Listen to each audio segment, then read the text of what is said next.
ಮಾಹಿತಿ ಮಿತ್ರ ಚಾನಲನ್ನು ಸಬ್ಸ್ಕ್ರೈಬ್ ಆಗಿ ನಮ್ಮ ಹೊಸ ವಿಡಿಯೋವನ್ನು ಎಲ್ಲರಿಗಿಂತ ಮುಂಚೆ ನೋಡಲು ಬೆಲ್ ಐಕಾನ್ ಅನ್ನು ಕ್ಲಿಕ್ ಮಾಡಿ. ಕೆಳಗರೆ ಕರ್ನಾಟಕ ಸರ್ಕಾರದ ಪಶುಪಾಲನಾ ಮತ್ತು ವೈದ್ಯಕೀಯ ಇಲಾಖೆಯಿಂದ ಹೈನುಗಾರಿಕೆಯನ್ನು ಪ್ರೋತ್ಸಾಹಿಸಲು ಪಶು ವೈದ್ಯಕೀಯ ಇಲಾಖೆಯು ಈಗಾಗಲೇ ರೈತರಿಗೆ ಸ್ವಾವಲಂಬಿ ಬದುಕನ್ನು ಸಾಗಿಸಲು ಅತಿ ಕಡಿಮೆ ಭೂಮಿಯನ್ನು ಹೊಂದಿರುವ ಸಣ್ಣ ಹಾಗೂ ಅತಿ ಸಣ್ಣ ರೈತರಿಗೆ ಮೊದಲ ಆದ್ಯತೆ ನೀಡಲಾಗುತ್ತದೆ. ಈ ಯೋಜನೆಯ ಬಗ್ಗೆ ಹೆಚ್ಚಿನ ಮಾಹಿತಿಗಾಗಿ ನೀವು ನಿಮ್ಮ ಹತ್ತಿರದ ಪಶುಸಂಗೋಪನಾ ಇಲಾಖೆಗೆ ಭೇಟಿ ನೀಡಿ ಅರ್ಜಿಯನ್ನು ಸಲ್ಲಿಸಬಹುದಾಗಿದೆ. ಈ ಸೌಕರ್ಯದ ಮೂಲಕ ನಿಮಗೆ ಬೇಕಾಗುವ ಎಮ್ಮೆ ಹಾಗೂ ಆಕಳುಗಳನ್ನು ಸರ್ಕಾರದ ಧನ ಸಹಾಯದ ಮೂಲಕ ಉಚಿತವಾಗಿ ಪಡೆಯಬಹುದಾಗಿದೆ.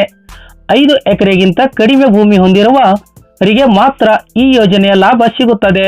ಅಷ್ಟೇ ಅಲ್ಲದೆ ಪರಿಶಿಷ್ಟ ಜಾತಿ ಹಾಗೂ ಪರಿಶಿಷ್ಟ ಪಂಗಡದವರಿಗೆ ಮತ್ತು ನೊಂದ ಹಾಗೂ ಅಂಗವಿಕಲ ಪುರುಷ ಹಾಗೂ ಮಹಿಳೆಯರಿಗೂ ಕೂಡ ಪ್ರಥಮ ಪ್ರಾಧಾನ್ಯತೆ ನೀಡಲಾಗುತ್ತದೆ. ಸಣ್ಣ ಹಾಗೂ ಅತಿ ಸಣ್ಣ ರೈತರಿಗೆ ಭೂಮಿ ಇದ್ದವರಿಗೂ ಹಾಗೂ ಇಲ್ಲದವರಿಗೂ ಕೂಡ ಈ ಯೋಜನೆಯ ಲಾಭ ಪಡೆಯಬಹುದಾಗಿದೆ.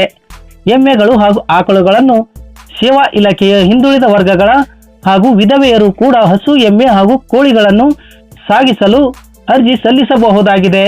ಅರ್ಜಿ ಸಲ್ಲಿಸಲು ಬೇಕಾಗುವ ದಾಖಲೆಗಳೆಂದರೆ ಆಧಾರ್ ಕಾರ್ಡ್, ಭೂಮಿಯ ಪಹಣಿ ಹಾಗೂ ರೇಷನ್ ಕಾರ್ಡ್ ಅನ್ನು ಹೊಂದಿರಬೇಕು. ಹಾಗಾಗಿ ಎಲ್ಲರೂ ಈ ಯೋಜನೆಯ ಲಾಭ ಪಡೆಯಲಿ ಎಂಬುದು ನಮ್ಮ ಆಶಯವಾಗಿದೆ. ಹಾಗಾಗಿ ಈ ವಿಡಿಯೋ, ಈ ಮಾಹಿತಿ ನಿಮಗೆ ಇಷ್ಟವಾದರೆ ಲೈಕ್ ಮಾಡಿ, ಶೇರ್ ಮಾಡಿ, ನಿಮ್ಮ ಅನಿಸಿಕೆಗಳನ್ನು ನಮ್ಮ ಕಮೆಂಟ್ ಬಾಕ್ಸ್ನಲ್ಲಿ ಕಮೆಂಟ್ ಮಾಡಿ. ನಮ್ಮ ಮುಂಬರುವ ಎಲ್ಲ ಮಾಹಿತಿಗಾಗಿ ಮಾಹಿತಿ ಮಿತ್ರ ಚಾನಲ್ ಅನ್ನು ಸಬ್ಸ್ಕ್ರೈಬ್ ಆಗಿ. ವಿಡಿಯೋ ವೀಕ್ಷಿಸಿದ್ದಕ್ಕಾಗಿ ಧನ್ಯವಾದ.